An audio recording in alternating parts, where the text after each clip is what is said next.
بسم اللہ الرحمن الرحیم۔ السلام علیکم۔ مکتب غامدی کی ایک اور نشست میں خوش آمدید۔ سلسلہ گفتگو 23 اعتراضات کی سیریز میں جاری ہے اور آج اس سلسلے کی ہم قسط نمبر 115 شروع کرنے جا رہے ہیں۔ ایک نئے موضوع، ایک نئے اعتراض، ایک نئی الجھن کے ساتھ دوبارہ حاضر خدمت ہیں۔ آغاز کرتے ہیں ہم سے بہت شکریہ آپ کے وقت کا۔ میں نے آپ کی خدمت میں بے شمار اعتراضات رکھے، بے شمار ابہامات، وہ فکری اشکالات جو آپ کی پورے کے پورے دینی تصور پہ کیے جاتے ہیں، لیکن آج کا جو اعتراض ہے مجھے یہ کہنا پڑ رہا ہے کہ اب تک کا سب سے اہم، سب سے قوی اور سب سے توانا اشکال جس پر بے شمار کتابیں لکھی گئیں علماء کی جانب سے، اسی اعتراض کو بنیاد بنا کر غامدی صاحب کے بارے میں تاثر قائم کیا گیا، جیسے وہ امت کی پوری علمی روایت اور ٹریڈیشن سے کٹ چکے ہیں اور ایک بالکل نیا نقطہ نظر انہوں نے دین کے معاملات میں اختیار کر لیا۔ غام صاحب، قرآن کیا ہے؟ اس سوال کا جواب بالکل واضح ہے، ہمارے ہاتھوں میں موجود ہے۔ سنت کیا ہے؟ یہ وہ اعتراض ہے کہ جو غامدی صاحب کی پوری دینی فکر پہ پیش کیا جاتا ہے۔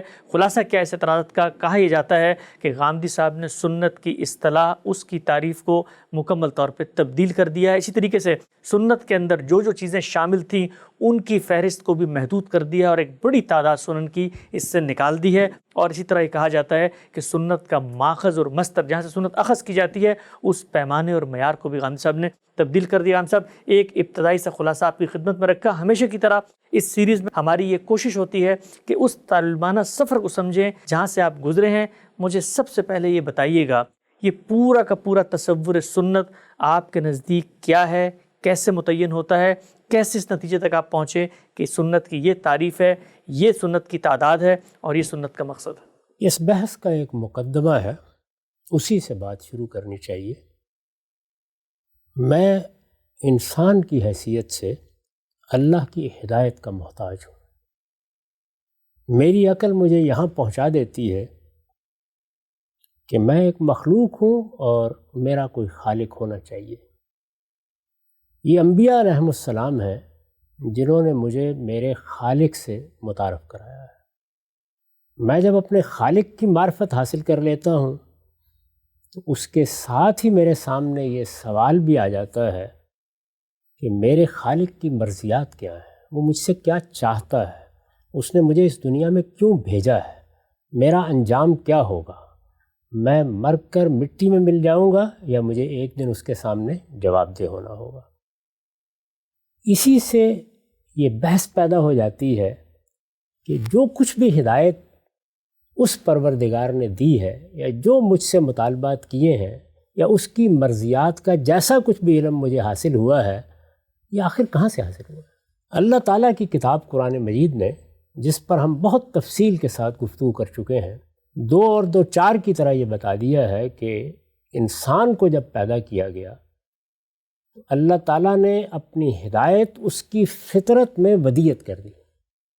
اس کو قرآن مجید نے لفظ الہام سے تعبیر کیا ہے، یعنی وہ پہلا الہام جس سے مجھے اللہ کی ہدایت حاصل ہوتی ہے، اس کو قرآن اس طرح بیان کرتا ہے کہ وَنَفْسٍ وَمَا سَوَّاهَا فَأَلْهَمَهَا فُجُورَهَا وَتَقْوَاهَا۔ ٹھیک، یہ نفس انسانی ہے۔ جب انسان کا قالب تیار ہو گیا تو اس نفس کو اللہ تعالیٰ نے بنا سنوار کر انسان کو وہ شخصیت عطا فرما دی جو روح منہ ہے، اللہ تعالیٰ کی طرف سے ایک روح کی صورت میں آئی ہے۔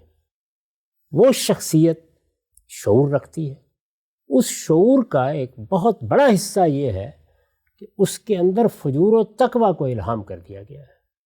اسی طرح قرآن مجید نے یہ سرگزشت سنائی، اس دنیا میں تمہارے قالب سے تمہارا تعلق پیدا کرنے سے پہلے تمہاری شخصیت ہم تخلیق کر چکے تھے، اور اس شخصیت سے ہم نے اپنی ربوبیت کا عہد لیا تھا، اسی کو عہد الست کہا جاتا ہے۔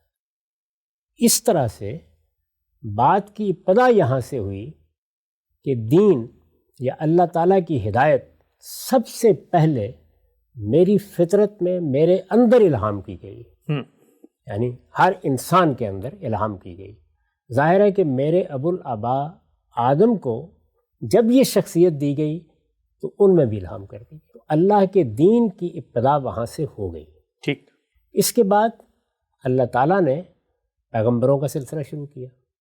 ہم یہ بتا چکے ہیں کہ پہلے پیغمبر کی حیثیت خود ہمارے ابو الآباء آدم علیہ السلامی کو حاصل تھی، تو اس طرح گویا اللہ تعالیٰ کی طرف سے نبوت کے ذریعے سے ہدایت دینے کا سلسلہ بھی ابتدا ہی سے شروع ہو گیا، یعنی پھر پے در پے پیغمبروں کا سلسلہ ہوا، اس کی وجہ دوسری بتائی ہے۔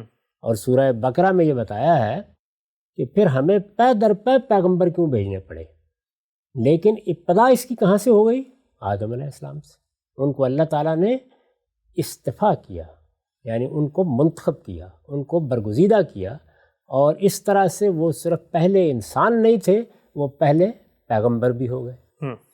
ان سے یہ ہدایت پیغمبروں کے ذریعے سے ملنا شروع ہوئی۔ پھر جب پے در پے پیغمبر آئے تو وہ ہدایت جو میرے اندر ودیت کی گئی تھی، اس کی تفصیلات ان کے ذریعے سے جیسے جیسے ضرورت پڑتی گئی واضح ہوتی چلی گئی۔ ٹھیک، یہ ایک پوری تاریخ ہے جو پیغمبروں کی تاریخ کہلاتی ہے، اور اس میں ہم جانتے ہیں کہ ہزاروں کی تعداد میں پیغمبر آئے، مختلف تہذیبوں میں آئے، ان میں سے بعض رسالت کے منصب پر بھی فائز تھے۔ اس سلسلے کے آخری پیغمبر کی حیثیت میں بھی جانتا ہوں، آپ بھی جانتے ہیں، محمد الرسول اللہ صلی اللہ علیہ وسلم کو حاصل ہے۔ ٹھیک، ان کے بارے میں یہ بات واضح کر دی ہے، اللہ تعالیٰ کی کتاب نے واضح کر دی ہے کہ وہ خاتم النبیین ہے، یعنی ان پر نبوت کا خاتمہ ہو گیا ہے۔ اس لحاظ سے وہ اب قیامت تک آخری پیغمبر ہیں، اور جب وہ قیامت تک آخری پیغمبر ہیں اور اب کسی اور پیغمبر کو نہیں آنا، کسی اور نبی کو نہیں آنا، اللہ تعالیٰ کی طرف سے ہدایت دینے کا سلسلہ اب ختم کر دیا گیا ہے۔ جب یہ حقیقت ہے تو پھر یہ بھی حقیقت ہے کہ اب قیامت تک دین کا تنہا ماخذ محمد الرسول اللہ صلی اللہ علیہ وسلم ہی کی ذات والا صفات ہے۔ ٹھیک، میں نے بات فطرت سے شروع کی۔ پیغمبروں کو جو ہدایت دی گئی، اس نے آ کے اس فطرت میں جو چیز اجمالی طور پر دی گئی تھی اس کی تصویب کر دی، یعنی اس کو سینکشن دے دی، تو اس لیے اب اس کو الگ سے بیان کرنے کی ضرورت بھی نہیں رہی۔ تاریخ تو ہم نے بیان کر دی اس کی کہ ابتدا یہاں سے ہوئی، بالاجمال اللہ کی ہدایت فطرت میں ودیت کی گئی، اب بھی اسی طرح ودیت کی جاتی ہے، انسان اس کو لے کے پیدا ہوتا ہے، لیکن پھر جب پیغمبر آتے ہیں تو وہ یا اس کی تردید کریں گے یا تصویب کریں گے۔ تو انہوں نے جب اس کی تصویب کر دی تو گویا فطرت کی وہ ہدایت نبوت کی ہدایت کا حصہ بن گئی، یعنی اب وہ کوئی الگ چیز نہیں ہے کہ اس کو ہم الگ مصدر کی حیثیت سے بیان کریں۔ ٹھیک، یہ بات واضح ہو گئی۔ واضح۔ تو اب گویا اس پوری بات کو اس کے پورے زور کے ساتھ سمجھ لینا چاہیے جس سے میں نے اپنی کتاب میزان کی ابتدا کی ہے، اور میں آپ کے سامنے اب وہ مقدمہ اپنی کتاب ہی سے سامنے رکھتا ہوں۔ یعنی اس کتاب میں پہلا باب کیا ہے؟ وہ ایک مقدمہ ہے اصول و مبادی کے عنوان سے، جس میں یہ بتایا گیا ہے کہ دین مجھے یہاں سے ملا ہے، وہ کیا چیز ہے، اور اس سے یعنی جہاں سے وہ ملا ہے دین کو اخذ کرنے کے لیے مجھے کیا چیزیں پیش نظر رکھنی چاہیے، یہ اس کا موضوع ہے۔ تو اس میں ابتدا کہاں سے ہوتی ہے، بات شروع کہاں سے ہوتی ہے، میں آپ کے سامنے اپنی وہ عبارت پڑھ رہا ہوں تاکہ یہ جو کچھ میں نے بیان کیا ہے اسے آپ میرے اپنے الفاظ میں سن لیں۔ ٹھیک، میں نے لکھا ہے دین اللہ تعالیٰ کی ہدایت ہے، یہ بالکل ابتدا ہے، یعنی کتاب کھولیں گے اصول و مبادی کے زیر عنوان یہاں سے کتاب شروع ہو جائے گی۔ دین اللہ تعالیٰ کی ہدایت ہے جو اس نے پہلے انسان کی فطرت میں الہام فرمائی، اور اس کے بعد اس کی تمام ضروری تفصیلات کے ساتھ۔ اب یہ بات خود بتا رہی ہے کہ جو کچھ دیا گیا وہ بالاجمال تھا، یعنی اس میں حقیقت ودیت کر دی گئی، تصور موجود، بیج ڈال دیا گیا، اب اس سے تنا پھوٹنا ہے، اب اس سے کونپل نکلنی ہے، اب اس کو گدرانا ہے، اب اس کو درخت بننا ہے، اس پر برگ و بار آنے ہیں، یہ اس کی تفصیلات ہے، لیکن وہ سارا درخت اصل میں اس بیج کے اندر ہی موجود تھا۔ دین اللہ تعالیٰ کی ہدایت ہے جو اس نے پہلے انسان کی فطرت میں الہام فرمائی، اور اس کے بعد اس کی تمام ضروری تفصیلات کے ساتھ اپنے پیغمبروں کی وساطت سے انسان کو دی۔ یعنی یہ گویا دین کس طرح ملا ہے اس کا بیان ہے۔ اس سلسلے کے کس سلسلے کے؟ پیغمبروں کا سلسلہ، نبیوں کا سلسلہ۔ اس سلسلے کے آخری پیغمبر محمد صلی اللہ علیہ وسلم۔ چنانچہ دین کا تنہا ماخذ، یعنی جب آپ آخری پیغمبر ہیں تو اس کا مطلب ہے اس سے پہلے جو فطرت کی ہدایت ہے، جو پہلے پیغمبروں کی ہدایت ہے، وہ سب اب اس آخری پیغمبر کی تصویب سے گزرنے کے بعد ہی دین بنے گی۔ چنانچہ دین کا تنہا ماخذ اس زمین پر اب محمد صلی اللہ علیہ وسلم ہی کی ذات والا صفات ہے، یعنی اب مجھے کہیں اور نہیں جانا۔ جب مجھے خدا کی ہدایت جاننی ہے، جب مجھے اس کے دین کو سمجھنا ہے، اس کے دین کو پانا ہے، تو وہ کیا جگہ ہے جہاں مجھے رجوع کرنا ہے؟ وہ محمد الرسول اللہ صلی اللہ علیہ وسلم کی ذات والا صفات۔ وہ فطرت کے مقدمات کی تصدیق بھی وہ کریں گے، فطرت کے مقدمات کی تصدیق بھی وہ کریں گے تو وہ آگے بڑھیں گے۔ پچھلے انبیاء نے جو کچھ تفصیلات دی ہیں ان کی تصویب بھی وہ کریں گے تو وہ میرے لیے دین بنے گا۔ اس سے پہلے کوئی کتاب نازل ہوئی ہے تو وہ بھی ان کی تصویب سے گزرے گی، اس کے بعد میرے لیے برجا بنے گی۔ ٹھیک۔ اور یہ ہر پیغمبر کے بارے میں ہے، یعنی جس وقت اللہ کا پہلا پیغمبر آ گیا، آدم آ گئے، تو اب آدم کو جو چیز وحی کے ذریعے سے دی گئی یا اللہ کی ہدایت آئی تو وہ بھی یہی کریں گے کہ پہلے جو فطرت میں دین ودیت ہے، جو بالاجمال دیا گیا ہے، یا اس کی تردید کر دیں گے یا اس کی تصویب کریں گے۔ بات شروع ہی وہاں سے ہوگی۔ ٹھیک۔ تو پیغمبر بھی یہی کرتے ہیں، سب پیغمبر آ کے جو مجھے پہلے دین دیا گیا ہے اس کے بارے میں پہلے اپنا فتویٰ دیتے ہیں، اپنا ورڈکٹ دیتے ہیں، یہ بتاتے ہیں کہ وہ اس کی تصویب کر رہے ہیں یا اس کو رد کر رہے ہیں۔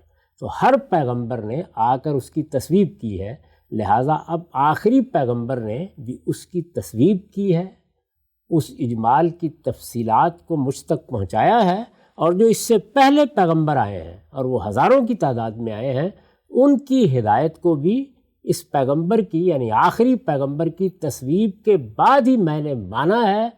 چنانچہ یہ وہ چیز ہے جس کو سامنے رکھ کر میں یہ کہتا ہوں کہ دین کا تنہا ماخذ اب قیامت تک کے لیے محمد الرسول اللہ صلی اللہ علیہ وسلم کی ذات والا صفات ہے۔ یہ صرف انہی کی ہستی ہے، یعنی کن کی ہستی ہے؟ محمد الرسول اللہ صلی اللہ علیہ وسلم کی ہستی ہے۔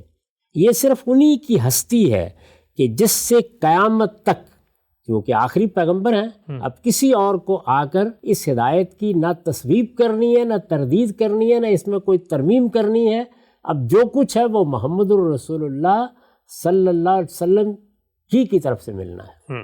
یہ صرف انہی کی ہستی ہے کہ جس سے قیامت تک بنی آدم کو ان کے پروردگار کی ہدایت میسر ہو سکتی، اور یہ صرف انہی کا مقام ہے کہ اپنے قول و فعل اور تقریر و تصویب سے وہ جس چیز کو دین قرار دیں وہی اب رہتی دنیا تک دین حق قرار پائے۔ یعنی یہ حیثیت اللہ تعالیٰ نے اپنی کتاب میں اپنے آخری پیغمبر کی بیان کر دی ہے کہ وہ اب اپنے قول سے، اپنے فعل سے، اپنی تقریر و تصویب سے کسی چیز کو دین قرار دیں گے تو وہ دین ہے، اور وہ نہیں قرار دیں گے تو وہ دین نہیں ہے۔ ٹھیک۔ یہ تینوں چیزیں بھی بہت اچھی طرح سمجھ لیجئے، یعنی قول، فعل اور تقریر و تصویب۔ جی۔ قول جیسے کہ رسالت میں آپ صلی اللہ علیہ وسلم نے مجھے قرآن پڑھ کر سنا دیا، کوئی ہدایت اپنی زبان سے دے دی تو یہ اب قول بن گئی۔ قرآن اللہ کا کلام ہے، لیکن جب وہ مجھ تک پہنچا تو وہ قول پیغمبر بن کر پہنچا۔ اسی طرح کوئی آپ نے دین کا حکم بیان فرما دیا، جب بیان فرمایا تو ظاہر ہے کہ وہ آپ کے قول کی حیثیت سے لوگوں تک پہنچا۔ ٹھیک۔ کسی دین کے حکم کو آپ نے بالفعل اختیار کر لی، کر کے دکھا دیا، یعنی کر کے دکھا دیا۔ نماز آپ نے پڑھنا شروع کر دی، آپ زبان سے کچھ بھی نہ کہتے تو بہرحال میں آپ کی اتباع میں، آپ کی اطاعت میں نماز پڑھتا آپ کو دیکھ اور کے اس کو پڑھتا۔ عکس کر لیتا۔ تو یہ فعل ہے۔ تقریر و تصویب کا مطلب یہ ہے کہ وہ بات نہ آپ نے اپنے قول سے کہنے کی ضرورت محسوس کی، نہ آپ نے اپنے فعل سے کیا۔ بہت سی چیزیں ہو سکتی ہیں نا کہ جو آپ سے متعلق ہی نہیں ہیں، یا جس وقت میں آپ سے ہدایت پا رہا ہوں پیغمبری کے بعد اس سے پہلے ہو چکی ہیں، تو وہ پھر کیا ہوگا؟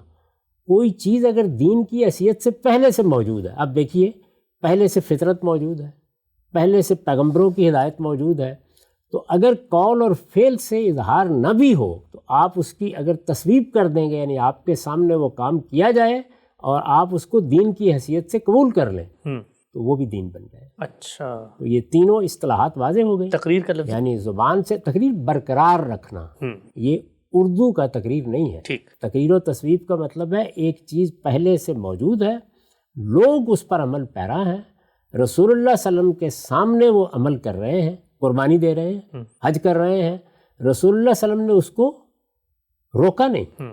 یہ نہیں کہا کہ یہ دین نہیں ہے، یہ نہیں کہا کہ یہ بدعت ہے، روکا نہیں، خاموش تائید. ایک دینی کام کی حیثیت سے وہ کام جاری ہے. تو اب کیا ہو گیا، یہ آپ نے گویا اس کو اپنی تصویب دے دی، آپ نے اس کو درست ٹھہرا دیا، اپنی خاموشی سے درست ٹھہرا دیا. اور تقریر کا کیا مطلب ہے، اس کو برقرار رکھ، اب وہ دین ہے.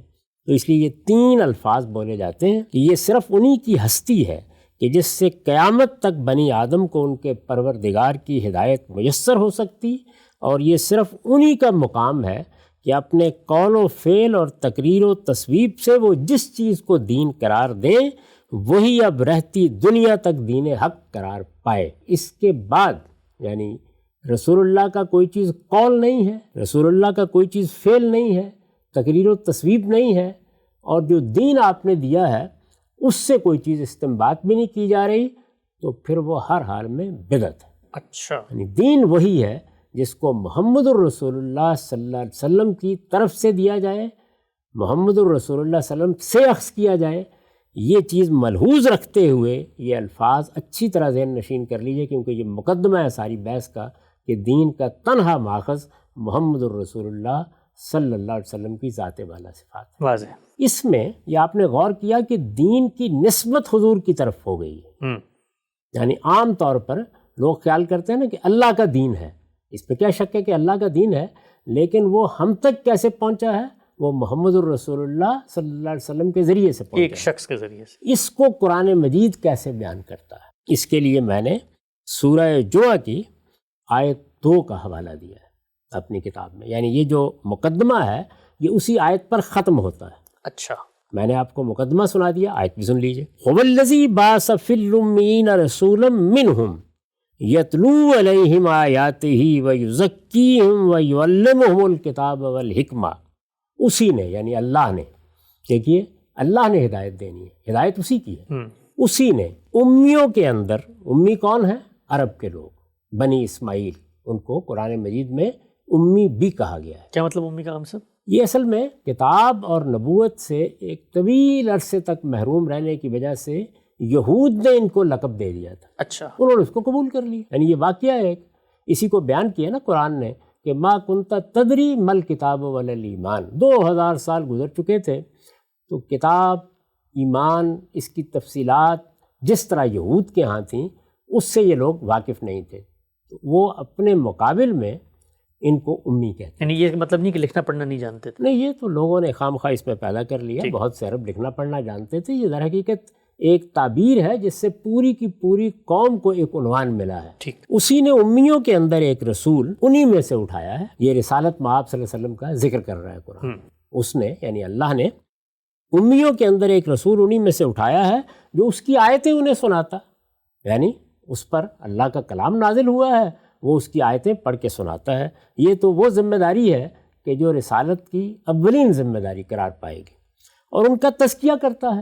یہ دین کا مقصد بیان کر دی. یعنی کس لیے سناتا ہے؟ تاکہ ان کو پاکیزگی حاصل ہو. اور اس کے لیے یعنی تزکیے کے لیے کیا کرتا ہے؟ انہیں قانون اور حکمت کی تعلیم دیتا ہے. یعنی انہیں ایک کیا چیز سکھاتا ہے؟ قانون اور شریعت.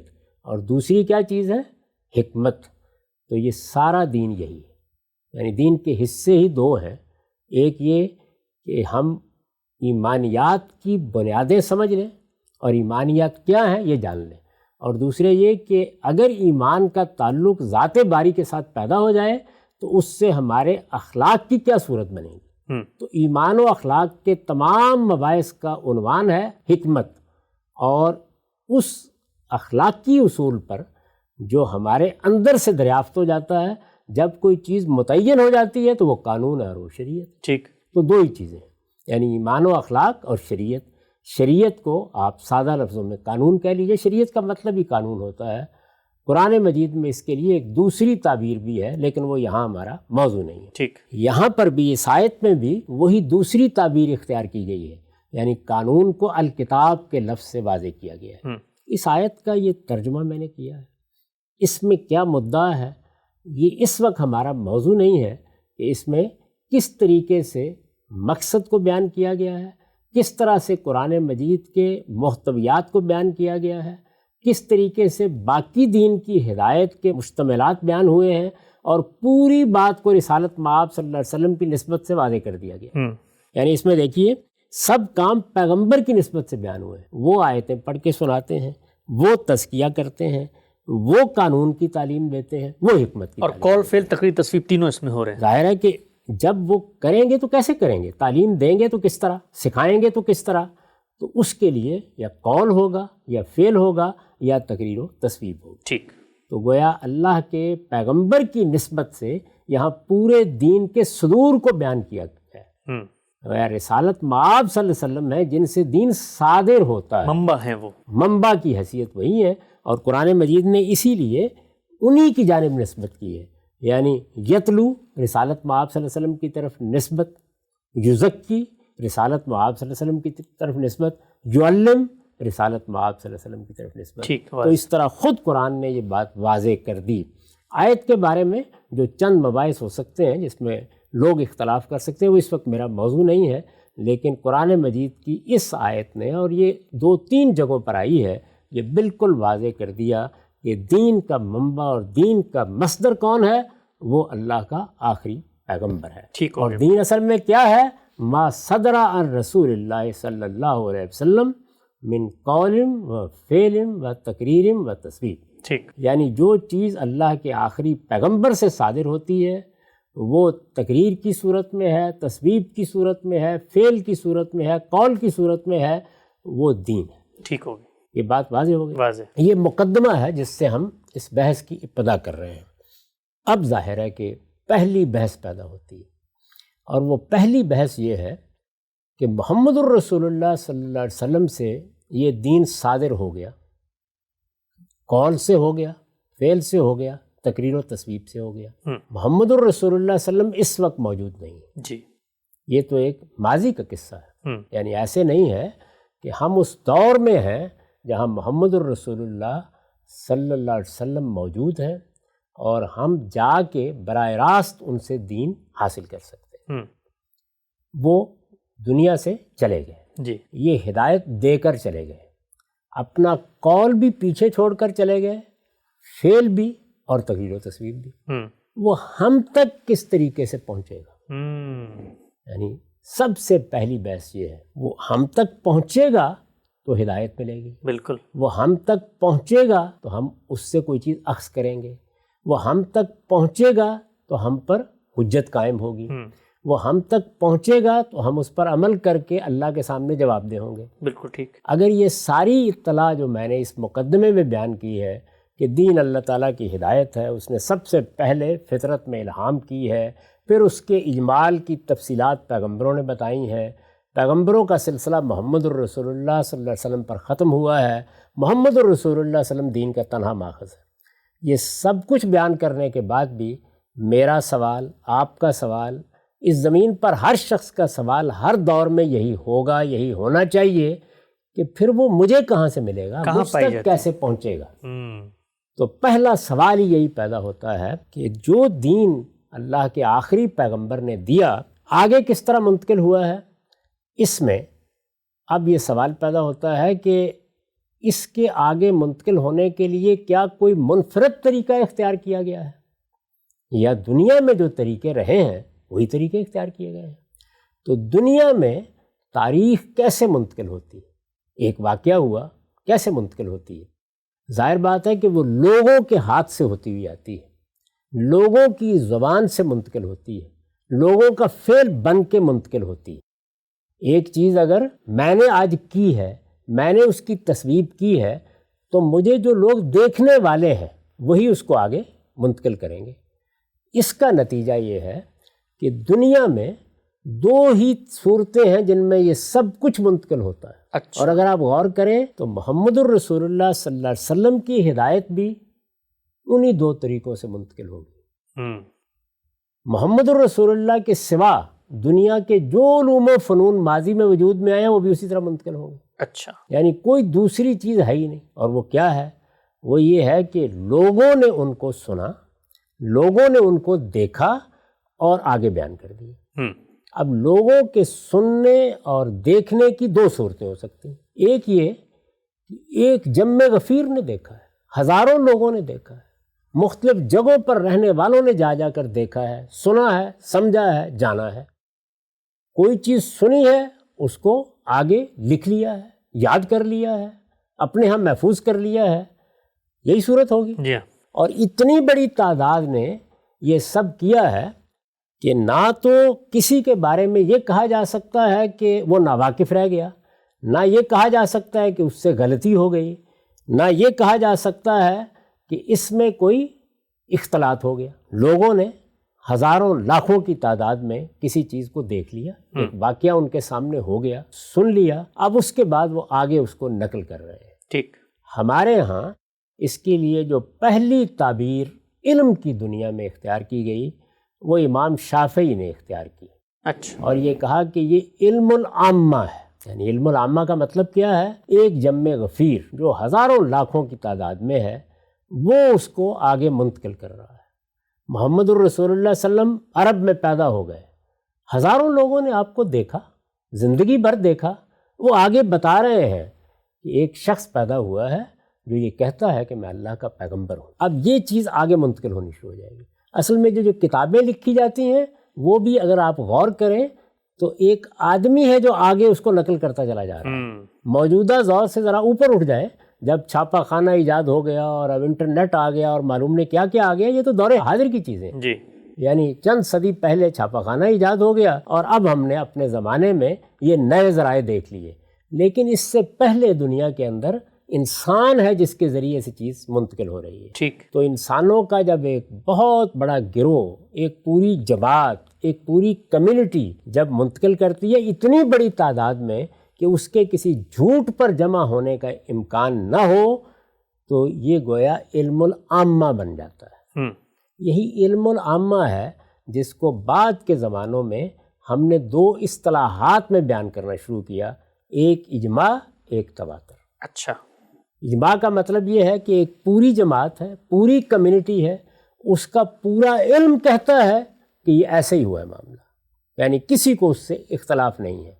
اور تواتر یہ ہے کہ اگر قول ہے تو ایک عظیم اجتماع کی زبانوں پر جاری ہو گیا ہے، اور اگر فعل ہے تو ایک بہت بڑے اجتماع کے ہیں وہ خود فعل بن گیا ہے، پریکٹیکل ہو گیا۔ اچھا، یعنی لوگ اس پہ عمل کر رہے ہیں۔ اور تقریر و تصویب ہے تو وہ بھی اسی طریقے سے آگے ہر فرد کے ذریعے سے منتقل ہونی شروع ہو گئی ہیں۔ تو میں نے عرض کیا اس کو امام شافعی نے جس طرح اپنی کتاب الرسالہ میں بیان کیا ہے، اور یہ ہم جانتے ہیں کہ وہ پہلی شخصیت ہے جنہوں نے ایک باقاعدہ مدون کتاب کی صورت میں ہمیں علم اصول سے واقف کرایا۔ ٹھیک۔ علم اصول اس سے پہلے بھی تھا، اس کی روشنی میں لوگ سب معاملات کر رہے تھے، لیکن ان کی اس معاملے میں یہ اولیت ہے۔ تو انہوں نے ایک باب باندھا ہے اسی سوال کے بارے میں کہ یہ علم، یہ جو رسالت آپ صلی اللہ علیہ وسلم کی ہدایت ہے، یہ جو مجھے اب دین کی حیثیت سے اخذ کرنی ہے، جس پر مجھے عمل کرنا ہے، یہ کہاں سے ملے گی؟ تو اس میں پہلی صورت یہی بیان کی ہے کہ وہ علم العامہ سے ملے گی۔ علم العامہ یعنی اجماع اور تواتر۔ یہ جھوٹ پہ جمع ہونا عقلاً محال ہے، اس جملے کا کیا مطلب ہے؟ اس کا مطلب یہ ہے کہ لوگوں کی اتنی بڑی تعداد ہے، اتنی بڑی تعداد ہے کہ یہ عقل مان ہی نہیں سکتی کہ انہوں نے مل کے کوئی سازش کر لی۔ اچھا، سب مل کے بیٹھے ہوں، کیا وہ جھوٹ بول کے آگے منتقل کریں؟ جھوٹ بول کے آگے منتقل کریں۔ کیوں عقلاً محال ہے آپ سے؟ اس لیے کہ اتنی بڑی تعداد کا جھوٹ پر جمع ہونا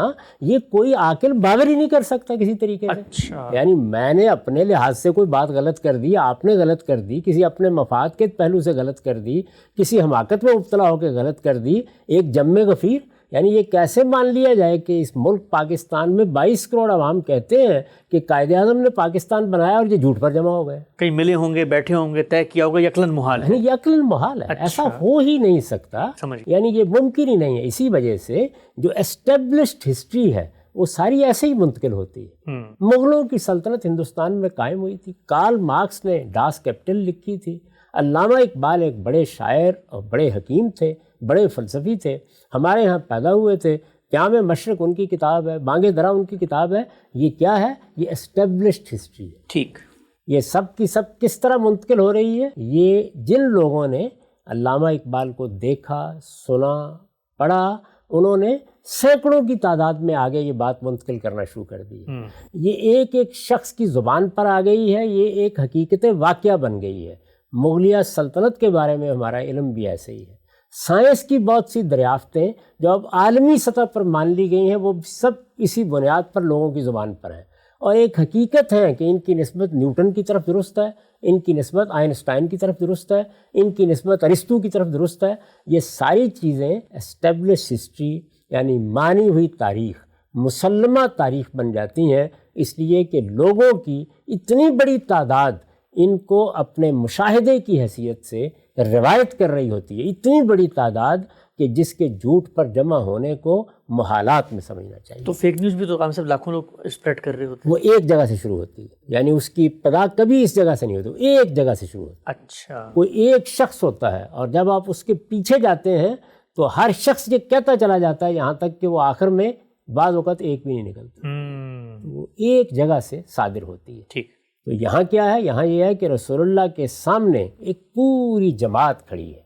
میں اس پر اس لیے زیادہ تفصیل اس وقت نہیں کرنا چاہتا کہ ہم یہ تمام بحث بہت ہی شر و بست کے ساتھ قرآن مجید پر بات کرتے ہوئے کر چکے ہیں. ٹھیک. یہ بتا چکے ہیں کہ کیا ہے. اس میں کوئی نہ متفرد ہوں، نہ میرا اس میں کوئی مختلف نقطہ نظر ہے، نہ اس میں مجھے کسی اعتراض کا جواب دینے کے لیے یہ بات کرنی ہے. یہ مانی ہوئی حقیقت ہے، اور میں نے اسی لیے سب سے پہلے جس شخصیت کا حوالہ دیا وہ ہمارے ہاں اصول کے معاملے میں سرخیل کی حیثیت رکھتی ہے، امام شافعی. ٹھیک. یعنی آج کا کل کا کوئی شخص نہیں. انہوں نے جب اس کو بیان کیا تو رسالت مآب صلی اللہ علیہ وسلم کا علم ہم تک کیسے منتقل ہوا ہے، سب سے پہلے جس کو بیان کیا وہ کیا ہے؟ علم العامہ. 3 اصطلاحات ذہن میں رکھیے. امام شافعی نے اس کو کہا علم العامہ. بعض دوسرے اہل تحقیق کہیں گے نقل الکافہ عن الکافہ. الکافہ کا مطلب ہے تمام لوگ، ایک جماعت، ایک کمیونٹی، ایک قوم کے تمام لوگ. اور ظاہر ہے کہ اس قوم یا اس کمیونٹی کو 2-4 نہیں ہونا چاہیے، اسے ہزاروں لاکھوں کی تعداد میں ہونا چاہیے، تاریخ میں سامنے پڑے ہوئے ہونا چاہیے، وہ کوئی ماضی کا قصہ نہیں بننا چاہیے. تو یہ سب کے سب اس کو اسی طرح بیان کرتے ہیں. اور پھر جب فنون وجود میں آ گئے ہیں تو ہم نے اس کے لیے یہ 2 تعبیریں جمع کر لیں، اجماع اور تواتر. تواتر کا مطلب ہے ایک بہت بڑی تعداد نے اس کو عملی طور پر اختیار کر لیا ہے، وہ اس کا قول بن گئی ہے، اور وہ نسلاً بعد نسلاً اس کو آگے منتقل کرتے چلے جا رہے ہیں. اور اجماع کا مطلب ہے کہ اس پوری کمیونٹی کے ہر دور کا علم اس کو مانتا ہے، اس سے کوئی اختلاف نہیں کرتا. یہ دونوں باتیں طے ہوتی ہیں، اس کے بعد یہ تعبیریں وجود میں آتی ہیں. تو اب اگر یہ مقدمہ واضح ہو گیا ہے تو میں آپ سے عرض کرتا ہوں، جس طرح میں نے کہا کہ میں اس میں کوئی متفرد نہیں ہوں، یہی مسلمانوں کے پورے علم کا بیان ہے. ہم سب مسلمانوں کے پورے علم کا یہی بیان ہے. سنت کا پس منظر کیا ہے، یہ بحث پھوٹتی کہاں سے ہے، اور اس کے بعد نقل علم کے مسلمہ دنیا میں ذرائع کیا ہیں. 3 اصطلاحات زیر بحث آئیں، ایک علم العامہ، دوسری نقل الکافہ عن الکافہ، اور تیسری اجماع اور تواتر. مسلمانوں کا علم اس بارے میں کیا کہتا ہے، سنت کیا ہے. سلسلہ گفتگو کو آگے بڑھائیں گے. وقت یہاں پہ مکمل ہوتا ہے، دوبارہ سے خدمت ہوں گے. اب تک آپ کا بہت شکریہ.